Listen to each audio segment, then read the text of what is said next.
Hello, secrets of life and mind में आपका स्वागत है। मैं सोनू, हिमाचल प्रदेश से।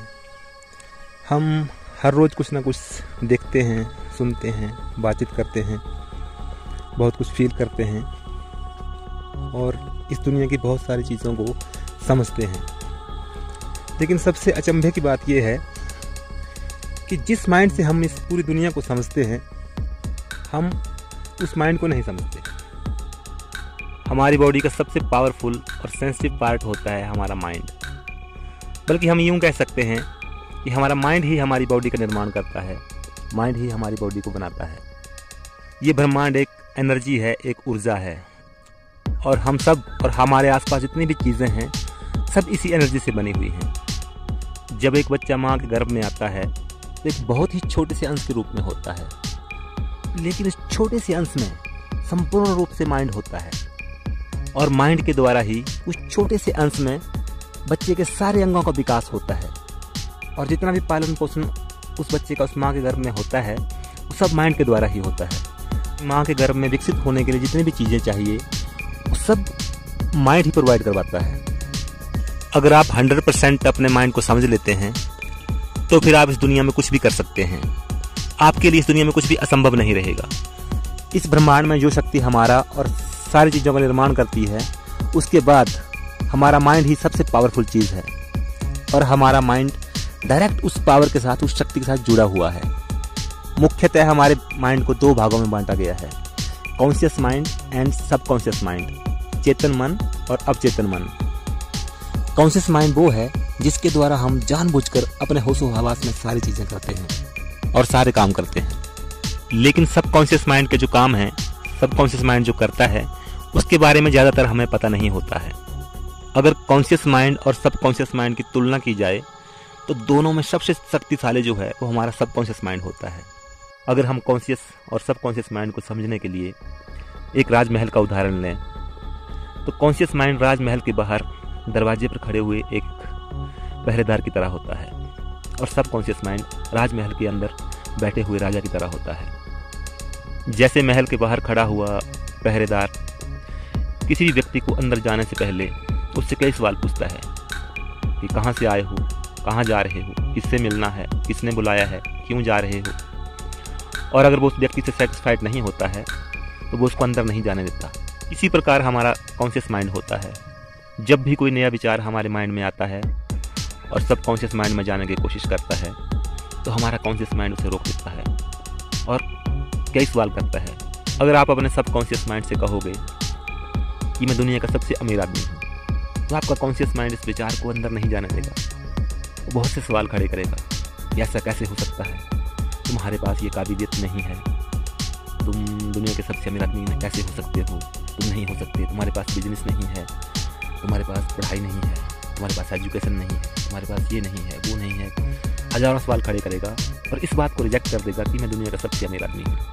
लेकिन अगर एक बार ये विचार आपके सबकॉन्शियस माइंड में चला गया कि मैं दुनिया का सबसे अमीर आदमी हूँ तो समझ लीजिए कि आप दुनिया के सबसे अमीर आदमी बन गए, क्योंकि हमारे सबकॉन्शियस माइंड का कनेक्शन सीधा ब्रह्मांड से है। जिन विचारों को हमारा सबकॉन्शियस माइंड मान लेता है उन विचारों के कारण हमारे मन में एक फीलिंग पैदा होती है और उस फीलिंग से एक वाइब्रेशन निकलती है और वो वाइब्रेशन, वो तरंगें ब्रह्मांड में जाती हैं। जैसे हर एक्शन का एक रिएक्शन होता है वैसे ही हमारी तरंगें ब्रह्मांड में जाती हैं और जैसे हमारे विचार होते हैं, जैसी हमारी फीलिंग होती है, वैसा ही हमें ब्रह्मांड से वापस मिलता है। सालों पहले जब धरती पर गाड़ियाँ नहीं होती थी तो किसी इंसान के सबकॉन्शियस माइंड में ये बात चली गई कि मुझे गाड़ी बनानी है और मैं बना सकता हूँ और उसने बना दी। वैसे ही किसी इंसान के सबकॉन्शियस माइंड में ये बात चली गई कि मैं जहाज़ बना सकता हूँ और उसने बना दिया। और किसी इंसान के सबकॉन्शियस माइंड में ये बात चली गई कि मुझे रेडियो बनाना है, टीवी बनाना है, मोबाइल बनाना है और उन लोगों ने ये सब चीज़ें बना दी। लेकिन जब तक ये चीज़ें नहीं बनी थी तब तक इन पर कोई भी विश्वास नहीं करता था। जब कोई पहले पहले गाड़ी चलाना सीखता है तो वो सब कुछ अपने कॉन्शियस माइंड से सीखता है। सिखाने वाला उसे बताता है कि ऐसे ब्रेक लगानी है, ऐसे गियर डालना है, ऐसे एक्सीलरेटर देना है, ऐसे स्टीयरिंग घुमाना है, कैसे और क्या करना है। हर चीज़ सिखाने वाला उसे सिखाता है और वो सीखने वाला कॉन्शियसली सुनता है। लेकिन धीरे धीरे प्रैक्टिस करते करते सारी चीज़ें उसके सबकॉन्शियस माइंड में बैठ जाती हैं। और जब ये सारी बातें हमारे सबकॉन्शियस माइंड में बैठ जाती हैं तो फिर हम गाना सुनते सुनते या किसी से बातचीत करते करते भी गाड़ी चला सकते हैं। ये सब हमारे सबकॉन्शियस माइंड के द्वारा ही होता है। हमारा कॉन्शियस माइंड तो तब तक काम करता है जब तक हम जाग रहे हैं, लेकिन हमारा सबकॉन्शियस माइंड हमारे जागते हुए भी और हमारे सोते हुए भी हमेशा काम करता ही रहता है।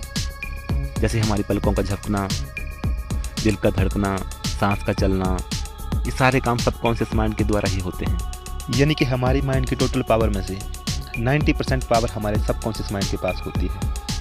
और जिस कॉन्शियस माइंड के साथ हम सारे काम करते हैं, सब डिसीजन लेते हैं, उसके पास सिर्फ 10% ही पावर होती है।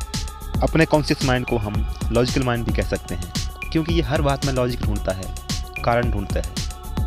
और जब तक ये किसी बात से, किसी विचार से सेटिस्फाइड नहीं हो जाता, तब तक उस बात को, उस विचार को नहीं मानता है।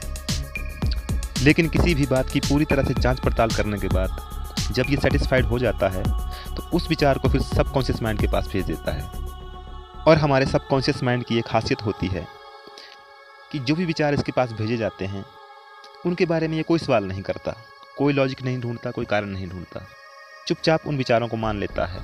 ये नहीं जानता कि आपके लिए क्या अच्छा है, क्या बुरा है, बस ये सिर्फ ऑर्डर मानता है। जो भी विचार हमारे सबकॉन्शियस माइंड के पास भेजे जाते हैं, ये चुपचाप उन्हें एक्सेप्ट कर लेता है और उन्हें सच करने में लग जाता है। ये हमारे सबकॉन्शियस माइंड की बहुत बड़ी कमजोरी भी है और बहुत बड़ी खासियत भी है। अगर आप सही ढंग से अपने सबकॉन्शियस माइंड को समझ लेते हैं तो फिर आप अपनी मर्जी से बड़े बड़े काम अपने सबकॉन्शियस माइंड से करवा सकते हैं।